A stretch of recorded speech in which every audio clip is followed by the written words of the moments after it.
صباح الخير. قلت اصور لكم بقى اخر رحله ليا قبل ما انزل مصر. طبعا اللي عارفني عارف اني بنزل مصر كتير جدا، تقريبا كل شهر. فالرحله بتاعتي رايحه ساو باولو تاني النهارده.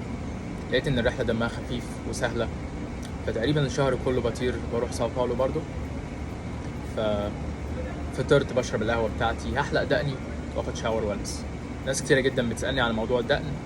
للاسف هنا في امريكا لازم الطيار يبقى كلين شيفد، لازم يبقى دقنك محلوقه في اي وقت لابس اليونيفورم فيه او طاير فيه. الدول العربية أوروبا بيسمحوا لهم بدقن، فدي حاجة حلوة بصراحة. فأحلق دقني وآخد شاور وأجهز للرحلة. خليكم معايا. طبعا أنا كل مرة بصور لكم نفس الحاجة، فقلت أغير شوية المرة دي.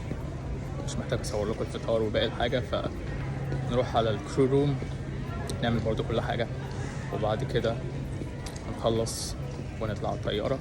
أصور لكم شوية حاجات جديدة من الطيارة واحنا بنعمل الوالك اراوند حوالين الطيارة من بره عشان نتأكد كل حاجة كويسة. بعد طبعا ما الصيانة نشوف الحاجات دي قبلنا. خلصنا البريفنجز بتاعتنا ورحنا على الطيارة.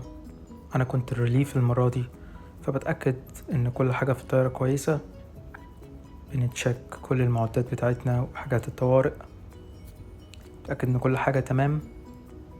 بعد كده بنخلص بنروح الفلايت ديك أو كاميرا القيادة، نتأكد إن كل حاجة هناك كويسة برضو قبل ما ننزل نعمل الووك اراوند تحت، ونتأكد إن الطيارة من بره برضو جاهزة كويسة.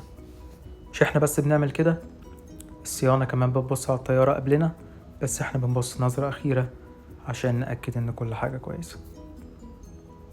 هنا كنت خلصت خلاص وتأكد إن كل حاجة بره كويسة. فبما إني أنا ريليف النهاردة، فهبقى باخد البريك بتاعي في الأول، فبرجع ورا بتعشى، بشرب حاجة، وبعد كده بنام شوية عشان هاخد الطيارة في النص.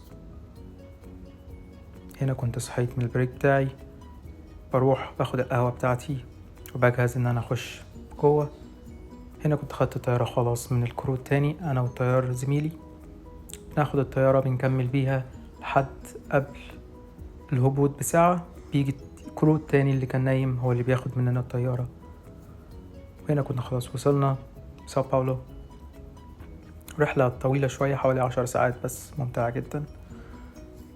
وصلنا المطار، تأكد ان كل حاجة كويسة.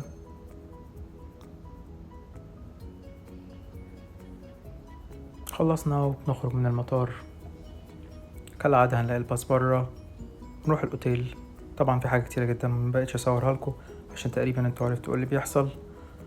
فباجي الأوتيل بتاعي بقى الفطار، بفطر، ممكن أنام 2-3 ساعات.